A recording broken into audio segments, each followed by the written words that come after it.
Excellencies, let me start by expressing our deep appreciation to the Sisterly Republic of Angola for convening this important meeting on the very timely and very pressing topic of revitalizing the prevention and resolution of conflicts in Africa. As we reflect on the recent developments in this regard, we need to be mindful of three dangerous dynamics that are having a cumulative impact on the overall peace and security landscape in our continent.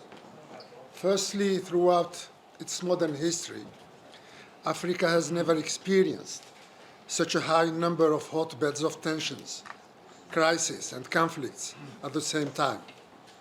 From the Sahel region to the Horn of Africa, from the Great Lakes region to parts of North Africa, instability is on the rise, disrupting the lives of millions and threatening the future of the entire continent.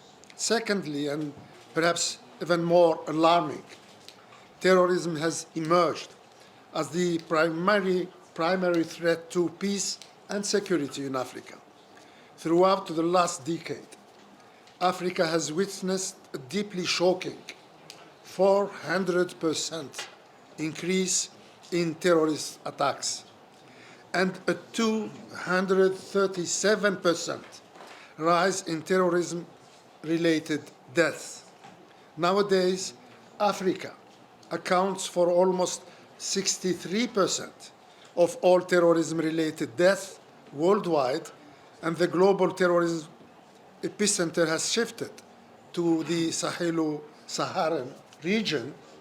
This region alone accounts for more than 51% of the world terrorism-related deaths, compared to just 1% back in 2007. Thirdly, at a time when these challenges are growing bigger, our continental diplomatic response has grown weaker.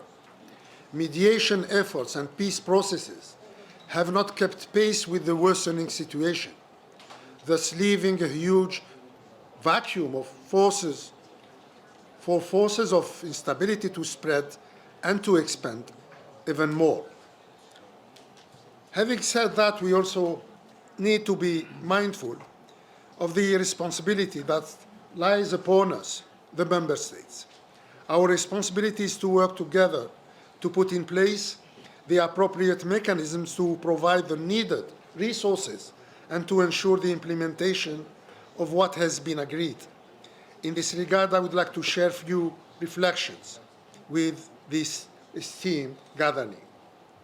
First reflection: as we contemplate to embark on a new reform process that will target the African peace and security architecture, we should not forget that this architecture is yet to be fully operationalized. While the Peace and Security Council is working hard to achieve its utmost potential, two other major components of APSA are yet to be fully implemented. These two components, which are the early warning system and the African standby force, are of critical importance for both conflict prevention and conflict resolution.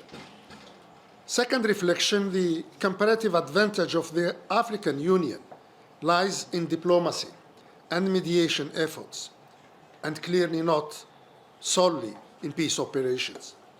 Being closer to conflict situations and more aware of their dynamics, the AU has in the past distinguished itself as a force of peace through diplomatic means. What is needed today is to reactivate these best practices. Third reflection: the African Union has been compelled in the past to act as a first responder to conflict situations in Africa, with the rapid deployment of peace operations. When doing so, the African Union was acting under the mandate of the UN Security Council, which holds the primary responsibility for the maintenance of international peace and security. We are therefore well-founded in our request that such operations should be funded entirely by the United Nations. We have every right to insist that Africa should be treated on an equal footing with other regions that have also benefited from peacekeeping operations which have been entirely funded by the United Nations. I thank you.